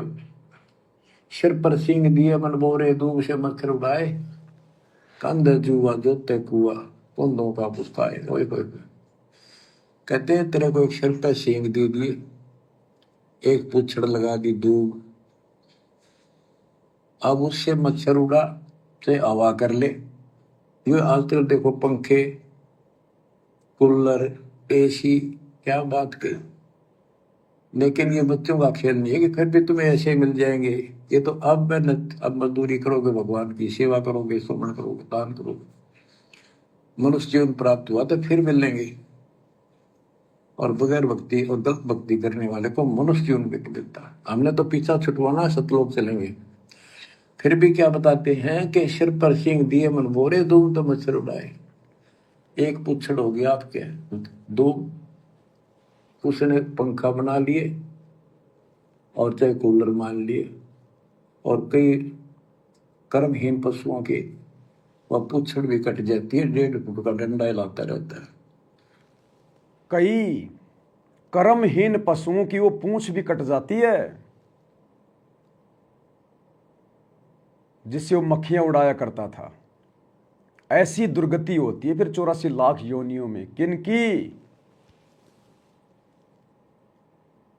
ये विशेष दुर्गतियां उन आत्माओं की होती है जो आत्माएं इस कलयुग की बिचली पीढ़ी में सतगुरु के मोक्ष वाले ऑफर को ठुकरा देती है। यानी उनकी शरण में आने के बाद भी, धर्म कर्म की जानकारी होने के बाद भी जो अपनी मनमानियां ज्यादा करते हैं, भक्ति को हल्के में लेते हैं, मर्यादाओं को तार तार कर देते हैं, और वही ड्रामेबाजियां करते हैं जो ड्रामेबाजी वो नाम दीक्षा से पहले किया करते थे। फिर उन निकम्मी आत्माओं की अगले जन्मों में इस प्रकार की दुर्गतियां होती है, पशु योनियों में। वो कुत्ते वही होते हैं जिनके सर में कीड़े पड़े होते हैं, खुजली लगी होती है, पूरे शरीर के बाल उड़ जाते हैं, टांग टूटी हुई है, कमर टूटी हुई है, रगड़ रगड़ के चल रहा है। वो कुत्ते वही होते हैं, वो गधे वही होते हैं जिनकी कमर पे घाव होता है, कौवा मांस नोच नोच के खा रहा है। जो कलयुग की बिचली पीढ़ी में अपने गुरु को हल्के में लेते हैं, गुरु को परमात्मा मान के भक्ति नहीं करते, डर के भक्ति नहीं करते और बकवादे नहीं छोड़ते। परमात्मा कहते हैं गुरु गलत यूं होत हैं नानक जेहा पंथ। गुरुदेव कह रहे कि नानक जी ने कितना अच्छा पंथ चलाया था, लेकिन आगे चलकर उनके फॉलोवर ने उस पंथ को मिट्टी में मिला दिया, दूषित कर दिया। नानक जी ने कितना अच्छा पंथ चलाया था, लेकिन उनके भक्तों ने, उनके फॉलोवर ने आगे चल के चंद स्वार्थों के लिए, दान धर्म के लालच में, पैसे के लालच में, मान बढ़ाई के लालच में उस पंथ में सभी को शामिल कर लिया, ऐरे गहरे को, गधे घोड़े को। नानक जी हर किसी को दीक्षा नहीं देते थे, पहले उसकी जांच करते थे, उसको मान मर्यादा समझाई जाती थी कि भाई अगर इन तमाम बुराइयों से दूर हटके भक्ति करे तो मेरे से उपदेश ले। मुझे चेले बनाने की, भीड़ जमा करने की भूख नहीं है, मुझे तुम्हारे दान धर्म से, दक्षिणा से कोई लालच नहीं है। अगर तू इस ज्ञान को समझकर वास्तव में अपनी आत्मा का कल्याण करवाना चाहता है तो मेरे से उपदेश ले। यहां भीड़ इकट्ठी नहीं करनी, मैंने मुगलों के साथ में कोई लड़ाई नहीं लड़नी, मैंने कोई फौज तैयार नहीं करनी, खेत में तुम्हारे को मजदूर बना के काम नहीं करवाना। तो कहते हैं नानक जिन्होंने इतना अच्छा पंथ चलाया और बाद में उनके फॉलोवर ने मिट्टी में मिला दिया उनके पंथ को। गुरु गलत यूं होत हैं नानक जेहा पंथ, कि श्री नानक जी के पंथ में जाके देख लो आज क्या हाल हो रखा उस पंथ का। वही स्थिति वर्तमान में काल सतगुरु रामपाल जी के फॉलोवर से, सतगुरु रामपाल जी के परिवार वालों से, इन कोऑर्डिनेटरों से गलतियां करवाने जा रहा है, और गलतियां ये लोग कर चुके हैं। हालांकि ये तो समर्थ है, कलयुग की बिचली पीढ़ी है, ठीक का समय, धरती पे पूर्ण परमात्मा स्वयं प्रकट हैं, इसलिए काल की दाढ़ नहीं गल पाएगी। लेकिन कोशिश काल ने पूरी की पूरी की, उसकी पार नहीं बसारी वो बात अलग है, लेकिन कोशिश उसने वही कर दी जो अन्य पंथों में गंदगी फैलाने की। आज गुरुदेव के जेल जाने के बाद उनके परिवार ने चंद पैसों के लालच में, ज्योति पाठ और दान के लालच में, अपनी मान बढ़ाई के लिए इस पंथ में गधों को और घोड़ों को, शब को जोड़ दिया। कोई मर्यादा निभाए ना निभाए कोई दिक्कत नहीं, बस आश्रम में आते रहो, अपनी कमाई का पैसा हमें देते रहो ज्योति पाठ के रूप में। आज इन्होंने गधों को और घोड़ों को एक ही खूंटे से बांध दिया। दुर्गति करके रख दी उनके पंथ की, दुर्गति। और एक नहीं, आपको सैकड़ों उदाहरण दे सकता हूं, सैकड़ों, बहुत सारे एग्जाम्पल हैं। एक लड़का दिखाता हूं आपको मैं, आप सब जानते होंगे इसको, इसकी शक्ल दिखा देता हूं एक बार मैं आपको। नग्गड़ आदमी, नग्गड़, इसकी शक्ल दिखा देता हूं आपको थोड़ी सी, एक बार पहचान जाएंगे आप इसको। ये नंगड़ आदमी, नंगड़, कपड़े उपड़े निकाल के बैठा हुआ है, नंगा होके, नीचे पहन रखा नहीं पहन रखा हमें नहीं पता, क्योंकि नीचे का दिखाई नहीं दे रहा कुछ। ये लड़का जिसको आप जी बॉलीवुड का एक्टर ऋषि राज मानते हो, ऋषि राज, जिसने इन सतलोक आश्रमों से दीक्षा ले रखी है, इसके गले में क्या, ध्यान से देख लो, इसके गले में क्या है, देख लो। ये गुरु गलत यूं होत हैं नानक जेहा पंथ, सतगुरु रामपाल जी का लोकेट। कई बार आपने इसको आश्रमों में भी देखा होगा। बॉलीवुड की गंदगी में पड़ा हुआ है, जिस गंदगी में ये पहले पड़ा हुआ था बॉलीवुड में, उसी गंदगी में आज भी पड़ा हुआ है। सतगुरु से उपदेश लेने के बाद भी जो भड़वागिरी का धंधा ये पहले करता था, फिल्मों में काम करना, सीरियल में काम करना, वही भड़वागिरी का धंधा ये आज भी कर रहा है। कोई इसको बोलने वाला नहीं है, आश्रम में कोई इसको शिक्षा नहीं देता, कोई नहीं समझाता इसको, क्योंकि मोटा पैसा दान धर्म का देता आश्रम में। तो गुरु के परिवार को तो पैसा ही चाहिए, भक्ति जाओ भाड़ में।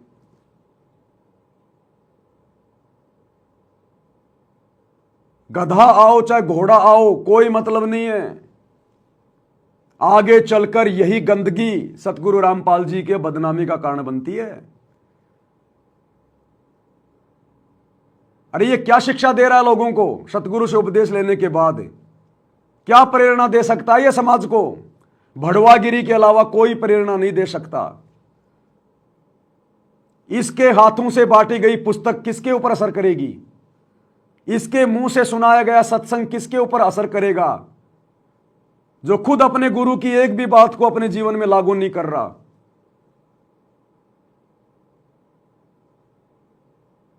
सरेआम अपना वीडियो बना के डाल रहा है।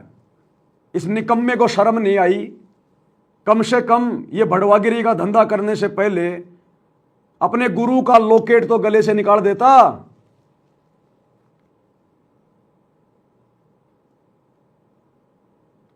ये बुद्धि है कहां? ये बुद्धि नहीं है, ये बुद्धि नहीं है भाई और बहनों। आज भी सतलोक आश्रमों से जुड़े हुए भाई बहन 99% जो सार शब्द प्राप्त हैं, जिनको शतनाम मिल गया, जिनको सारनाम मिल गया,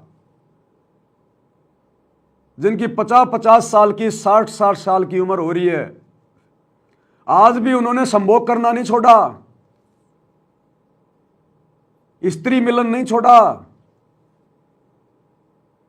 खोपड़ी में जिनके सफेद बाल आ रहे हैं, वो भी रात्रि में अपनी औरत के साथ में लिपट के सोते हैं। शर्म नहीं आती उनको? उनके बच्चे उनकी बराबर की उम्र के हो रहे हैं, उनके बच्चों की शादियां हो गई, लेकिन वो खुद अभी भी संभोग क्रिया में लगे हुए हैं और कहते हैं हम सारनामी हैं, हमें सार शब्द मिल गया, सतनाम मिल गया। और उन सब के गले में लॉकेट, रात्रि को स्त्री भोग करते हैं और गले में उनके गुरुजी का लॉकेट लटका रहता है। सद्बुद्धि नहीं है उनको। ये बॉलीवुड की उसी गंदगी में पड़ा हुआ है जिस गंदगी में ये नाम दीक्षा से पहले पड़ा हुआ था। क्या छोड़ा भाई तूने? तेरे गुरु का कहां आदेश है कि तूने फिल्में बनाना है? अरे तेरा गुरु तो अपने भक्तों को आदेश देता कि हमने फिल्में नहीं देखनी, ये फिल्मी गाने नहीं सुनने, ये फालतू के शंकर महादेव पार्वती के रामायण महाभारत के नाटक सीरियल नहीं देखने। ये तो खुद फिल्मों में काम करता है, ये तो खुद महादेव बन के सीरियल बनाता है। और इनको बहुत बड़े भगत की उपाधि दी जाती है। जब ऐसे लोग आश्रम में आते हैं तो मच्छर की तरह बाकी भगत इनको देखने के लिए इकट्ठे हो जाते हैं। यह है भड़वागिरी। गुरु गलत यूं होत है नानक जेहा पंथ। जिस प्रकार नानक जी के बाद में नानक जी के पंथ में गंदगी फैला दी उनके फॉलोवर ने, उसी प्रकार सतगुरु रामपाल जी के 2014 में जेल जाने के बाद उनके परिवार ने, इन कोऑर्डिनेटरों ने गंदगी फैला दी। ये कौन से एंगल से भगत है ये? इसको इतनी भी तमीज नहीं है कि मैं जो वीडियो भेज रहा हूं संगत में मेरे भगत भाई बहन देखेंगे, उन पे क्या असर पड़ेगा, वो मेरे बारे में क्या सोचेंगे। लेकिन वो कुछ नहीं सोचेंगे क्योंकि वो खुद इनके जैसे ही हैं। इस वीडियो को देख के तो वही सोचेगा जो भड़वागिरी से बाहर है। बाकी तो सभी भड़वागिरी में है। कोई राजनेताओं की रैलियों में जा रहा है वो भड़वागिरी है, और क्या है। गुंडों की सीबीआई जांच में जा रहा है वो भड़वागिरी, आरक्षण में जाके बैठ रहा है भड़वागिरी, समाज से यारी निभा रहा है भड़वागिरी कर रहा है। तो भड़वे को भड़वे में भड़वा नजर नहीं आता। ये तो जिसकी आंखें सतगुरु ने खोल दी ज्ञान से उसको नजर आएगा। तो ये बॉलीवुड की उस गटर वाली गंदगी में काम करने वाला ये ऋषिराज नाम का लड़का हीरो, अरे हीरो तो तेरा बाप है सतगुरु रामपाल जी। असल में अगर धरती पे कोई हीरो है वर्तमान में तो सतगुरु रामपाल जी है, उनसे बड़ा कोई एक्टर नहीं।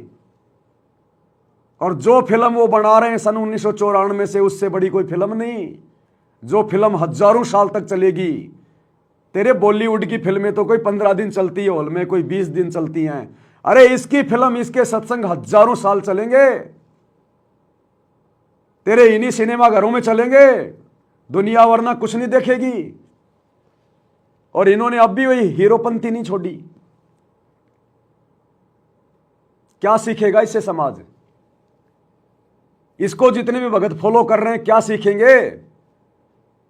और इसके इस वीडियो पे आप जाके देखना, जितने भी भक्तों ने जो कमेंट्स किए हैं, एक भी माई का लाल ऐसा नहीं है जो इसको समझाए अरे वाह भगत जी, क्या बॉडी है भगत जी, अरे वाह भगत जी, आप फिल्मों में काम करते हो भगत जी, वाह बहुत अच्छा, वेरी नाइस।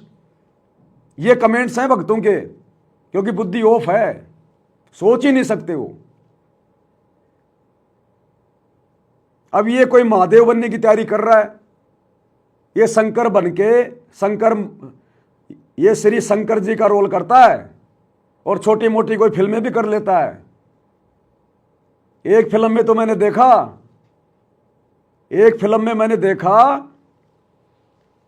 एक टोवेल के अंदर नारियल बांध के और 2-4 लोगों का ये सिर फोड़ रहा है। ये सतगुरु रामपाल जी का भगत ऋषिराज। वो फिल्म का नाम पता नहीं मुझे क्या है, उसमें अक्षय कुमार भी है और वो डैनी भी है।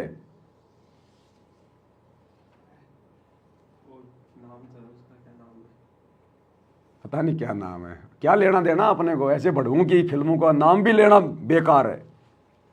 इन बड़ुओं की फिल्मों का तो नाम लेना भी बेकार है, नहीं तो कोई देखेगा बेचारा, उसका समय बर्बाद होगा। तो उसके अंदर वो टोवेल में नारियल बांध के और ये लोगों के सिर फोड़ रहा है। इनको नकली काम करने बहुत अच्छे लगते हैं। इन्होंने यही सीखा है इन आश्रमों में, मिट्टी के नकली बैल, नकली काम। इनका भगवान नकली दाढ़ी मूछ वाला, तो ये असली काम कहां से करेंगे? तो नकली एक्टिंग कर रहा है, ये नकली फिल्में बना रहा है। इसकी फिल्में क्या देंगे समाज को? ये भगत होके फिल्में बना रहा है, क्या शिक्षा देगा समाज को? ये इसकी फिल्में क्या शिक्षा देंगी समाज को? गंदगी कभी किसी को पवित्र कर सकती है क्या?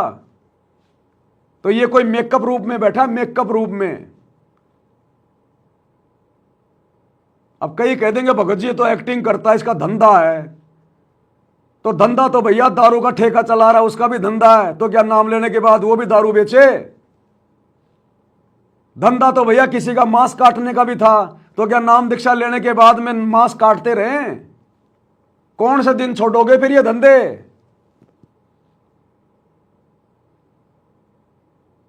अरे जिस बॉलीवुड की गंदगी ने समाज को सबसे ज्यादा बिगाड़ा, तुम्हारे गुरु के भक्ति मार्ग में सबसे ज्यादा गंदगी किसने फैलाई? तो इन फिल्मों ने, इन धारावाहिक ने, इन सीरियल ने। तुम्हारा गुरु तो इन नकली ब्रह्मा विष्णु महेश की, शंकर भगवान की असलियत को सबके सामने लाना चाहता है। और ये शंकर भगवान का रोल करके, महादेव का रोल करके, ये दुनिया के दिलो दिमाग में इन नकली भगवानों की महिमा को जमा रहा है। अरे डूब के मर जाना चाहिए इसको। अगर इसको कोई 20 करोड़ रुपए दे तो भी इसने ये रोल नहीं करना चाहिए शंकर जी का। अरे अब तू भगत बन गया, तेरे को परमात्मा ने भगत का रोल दे दिया, अभी भी तू काल के बेटे का रोल कर रहा है। तो ये मेकअप रूम में बैठा है, और वो जो मेकअप करने वाला इसका मेकअप कर रहा है, इसके झूठे बाल लगा रहा है, नकली बाल लगाएगा, इसके थोबड़े को पता नहीं लाल काला पीला करेगा, पाउडर पाउडर क्रीम करम क्या लगाते हो मेकअप में, नकली इसको वो कपड़े पहनाएगा और महादेव बना के खड़ा कर देगा। और गले में लटका रखी है सदगुरु रामपाल जी की फोटो। दुनिया को संदेशा दे रहा है कि सतगुरु रामपाल जी की भक्ति में ये फिल्में देखना कुछ मना नहीं है। वो तो सतगुरु रामपाल जी ने फालतू में ऐसे बोल दिया, देखो मैं तो उनका भगत हूं, मैं तो फिल्में में काम करता हूं, मैं तो फिल्में बनाता हूं। क्या ये किसी को कहेगा कि फिल्में मत देखना? क्या ये बंदा किसी को कह सकता है जो खुद फिल्में बनाता है कि भैया फिल्में मत देखो, फिल्में मत देखो? तो ये काहे का भगत है? ये गुरु कह रहा है फिल्में नहीं देखनी और ये फिल्म बना रहा है, तो ये कैसे दुनिया को कहेगा कि फिल्में नहीं देखनी? ऐसे गधे आश्रमों में लाके बांध दिए गए, पता ही नहीं चल रहा गधा कौन है, घोड़ा कौन है। और इनको परम भगत समझे जा रहे हैं। इनको देख के भगत बड़े प्रभावित होते हैं, ओ हो ऋषिराज भगत आ गया, ऋषिराज भगत आ गया। नाम तो ऋषिराज यानी परम भगत, ऋषियों में सर्वश्रेष्ठ, और काम गधे से भी गया बीता, कुत्ते से भी गया बीता काम। बॉलीवुड तो बढ़ुओं की मंडली है, बढ़ुओं की मंडली, जिन्होंने तुम्हारे गुरु के भक्ति मार्ग में सबसे ज्यादा बाधा पैदा कर रखी है। तो देख लो एक बार इसको, 2-2.5 मिनट का वीडियो है, कहां जाएगा ये श्रृंगार करा के। साइड में लगाऊं क्या? उसके अंदर लगाऊं क्या वीडियो साइड में? ना वैसे देख लेंगे, क्या इसकी शक्ल दिखा के क्या करना है? ऐसों के तो शक्ल देखना भी पाप है, ये तो मेरी मजबूरी है, मैं दिखा रहा हूं। परमात्मा कहते हैं जानबूझ सांची तजय करे झूठ से ने, ये जानबूझ के तो बकवाद कर रहा है। और ऐसे लोगों की तो संगति प्रभु सपन में भी ना दे। इन्हीं के लिए कहा परमात्मा ने, पापी प्रभात ना भेटो मुख देखे पाप लगे जिसका, 9 मास गर्भ में तराश दी धिक्कार जन्म इसकी मां का। और ऐसे लोगों को जो सपोर्ट कर रहे हैं भगत, धिक्कार है उनकी माताओं को। ऐसे निकम्मों को तो गर्भ में मर जाना चाहिए था, गर्भ के अंदर, ताकि आज ऐसे परम संत की बदनामी का कारण ना बनते। अब पाओगे तुम मोक्ष अपने गुरु जी के सतलोक जाने के बाद। अरे जब गुरु के रहते सहते ये परम भगत भड़वागिरी नहीं छोड़ रहे, तो गुरु के सतलोक जाने के बाद तो मोक्ष पाओगे क्या? इसलिए दास कहता जब तक गुरु है तब तक भक्ति है, तब तक मोक्ष है, बाद में कुछ नहीं मिलेगा। तो देख लो, इसका मेकअप करवा रहा नंगा होके, किसको दिखा रहा है अपनी छाती? ये गुंडे मवाली लोग घूमते हैं ऐसे। ये गुंडे मवालियों को भी शर्म है, वो कम से कम जो है मतलब कि बनियान तो पहनते हैं। इसको शर्म नहीं आई कि तू वीडियो बनाएगा फिर तू संगत में डालेगा, संगत क्या सोचेगी? लेकिन शर्म नाम की चीज है ही नहीं, क्योंकि बॉलीवुड वालों को अगर शर्म आ गई तो फिर तो पूरा देश ना सुधर जाएगा। तो भड़वों को शर्म थोड़ी होती है। देख लो ये क्या मेकअप करवा रहा है और क्या बनेगा ये। और भगत है, तुम्हारा गुरु भाई है, ऐसा वैसा मत समझना इसको। तुम्हारा गुरु भाई है, ऋषिराज एक्टर। कई भगत तो इसीलिए इसकी चापलूसी करते हैं कि मेरे को भी छोटा मोटा कोई फिल्मों में कोई चपड़ासी का रोल मिल जाएगा। देख लो अपने भगत भाई को एक बार।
बन गया ऋषिराज से नागराज, ये बन गया नागराज।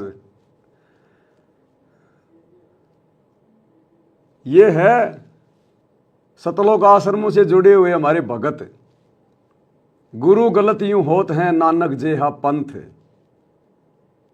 ये बड़वागिरी गुरु के रहते सहते नहीं छूट पा रही, गुरु के सतलोक जाने के बाद कैसे छूटेगी? ये हिजड़े नहीं होते, ये जब मार्केट में पैसा मांगने के लिए निकलते हैं तालियां पीट पीट के, उससे पहले मेकअप करते हैं पूरा ऋषिराज की तरह।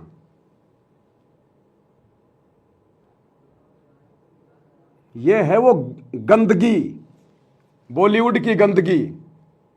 अब ये बन गया, देखो अब कौन से एंगल से तुम्हारे को ये भगत नजर आ रही है।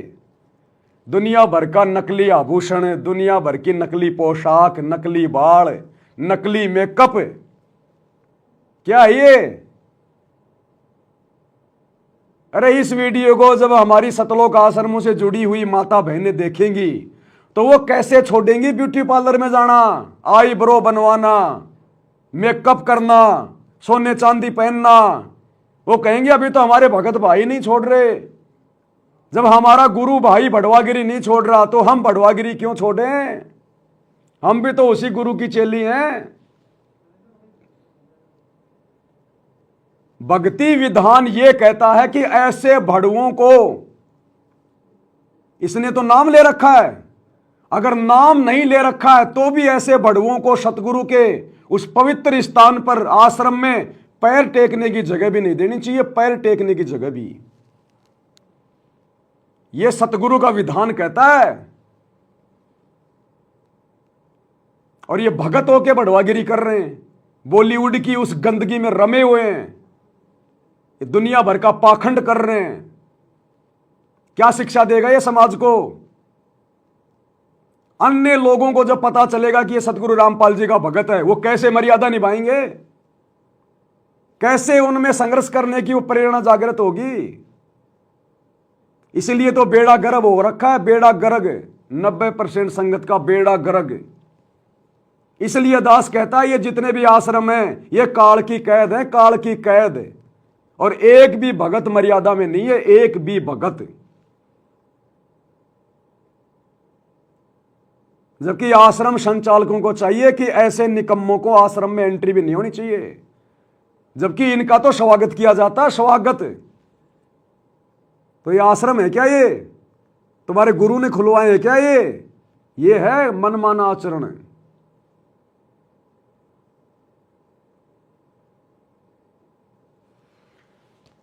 इसलिए भाई और बहनों, परमात्मा ने अंत में दुखी होकर फिर सात संगतियां शुरू करवाई हैं कि बात बनेगी नहीं ऐसे। तो ये भड़वागिरी करते तो इनको असंख्य जन्म हो गए, कैसे छूटेगी? तब परमात्मा ने सात संगति शुरू करवाई है। इसलिए सात संगति में भड़वागिरी के लिए कोई जगह नहीं है। इसलिए यह परमात्मा का 13वां यथार्थ पंथ है। अब कौन से एंगल से भगत है ये? और ये जीने की राह पुस्तक हाथ में लेके, जीने की राह, जीने की राह। अरे तू तो जीना सीख ले पहले। अरे तेरा गुरु जैसा जीवन देना चाहता है वैसा जीवन तू तो सीख ले। उस जीने की राह में इन फिल्म वालों को गुरुजी ने भड़वा बताया, भड़वा। तो तेरे गुरु ने तेरे को तो भड़वा बोल दिया। तू तो भड़वागिरी का काम कर रहा है और दुनिया को जीने की राह पुस्तक बांट के कह रहा जीने की राह, जीने की राह। संत सतगुरु रामपाल जी का ज्ञान समझो। तू तो समझ ले पहले। इसलिए तो गुरु के ज्ञान का किसी पे कोई असर नहीं हो रहा, क्योंकि ज्ञान प्रचार करने वाले खुद ही ज्ञान में नहीं चल रहे। अरे तुमसे तो महात्मा गांधी अच्छा। महात्मा गांधी, एक बुढ़िया का बेटा बहुत ज्यादा मीठा खाता था, तो बुढ़िया ने सोचा कि कहीं भाई बेटे की दिक्कत ना हो जाए, तो सोचा कि महात्मा गांधी जी महापुरुष हैं, उनके वचन में शक्ति है, लोग बड़े बड़े लोग उनकी बात मानते हैं, तो मेरा बेटा भी मानेगा। तो महात्मा गांधी के पास गई, महात्मा जी को प्रणाम किया। बोले महात्मा जी मेरा बेटा बहुत ज़्यादा चॉकलेट खाता है, बहुत ज़्यादा मीठा खाता है, महाराज कल को बीमार हो जाएगा, मेरी बात मानता नहीं। आप महात्मा हैं, बड़े बड़े लोग आपकी बातें मानते हैं, अंग्रेज भी आपकी बातें मानते हैं, मेरा बेटा भी मानेगा। तो महात्मा गांधी ने कहा कि बहन तू 1 सप्ताह के बाद में आना। चली गई, सोचा भाई कोई इमरजेंसी काम होगा, कहीं जाना होगा। 1 सप्ताह के बाद आई तो महात्मा गांधी ने उस लड़के से कहा कि बेटा मीठा मत खाया कर, मीठा स्वास्थ्य के लिए ठीक नहीं होता। तो बेटा बोला ठीक है महाराज जी, नहीं खाऊंगा। बोला जा बेटी। तो उस बहन ने कहा कि महाराज जी अगर आपने यही बातें बोलनी थी तो ये बातें तो आप सप्ताह भर पहले भी बोल देते, क्यों मेरे पैर तुड़वाए, आज वापस यहां आई हूं। तो महात्मा गांधी ने कहा कि बेटा जब तू आई थी ना उस समय तक तो मैं खुद ही गुड़ खाया करता था, मैं खुद ही मीठा खाता था बहुत ज्यादा। अगर उस समय मैं इसको बोलता कि बच्चा मीठा नहीं खाना चाहिए, मीठा खराब है, और मैं मीठा खा रहा हूं, तो मेरी बात का तेरे बेटे पे असर नहीं होगा। इसलिए पिछले 1 सप्ताह से मैंने मीठा नहीं खाया और ना आगे खाऊंगा आवश्यकता से ज्यादा, इसलिए मेरी बात का तेरे बेटे पे असर होगा। तो बताओ ये बॉलीवुड के ये बढ़वा इसलिए गए। लाइव चल गया। वो कर दूं।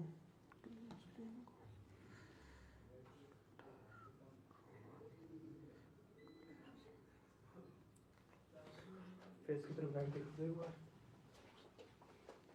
लाइट हो गया लाइव। नहीं चल रहा है।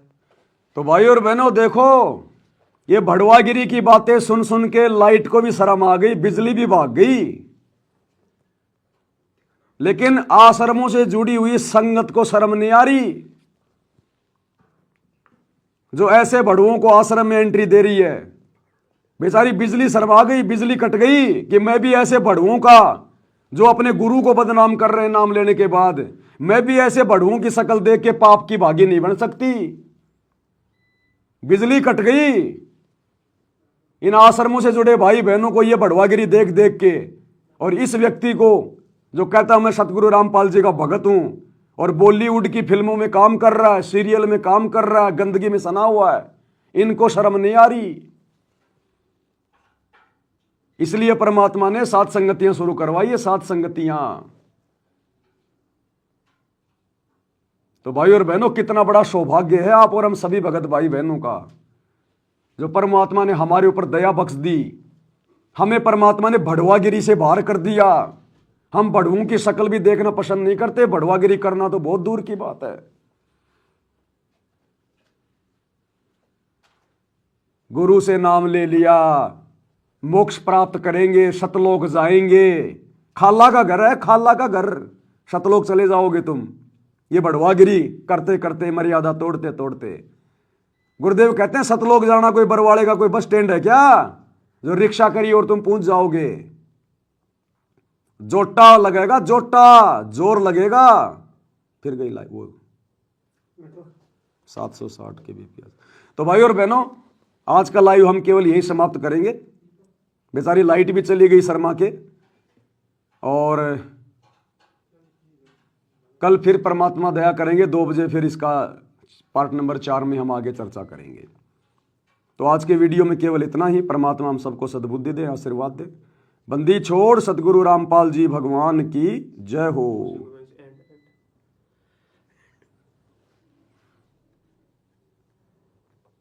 नहीं लगाया था।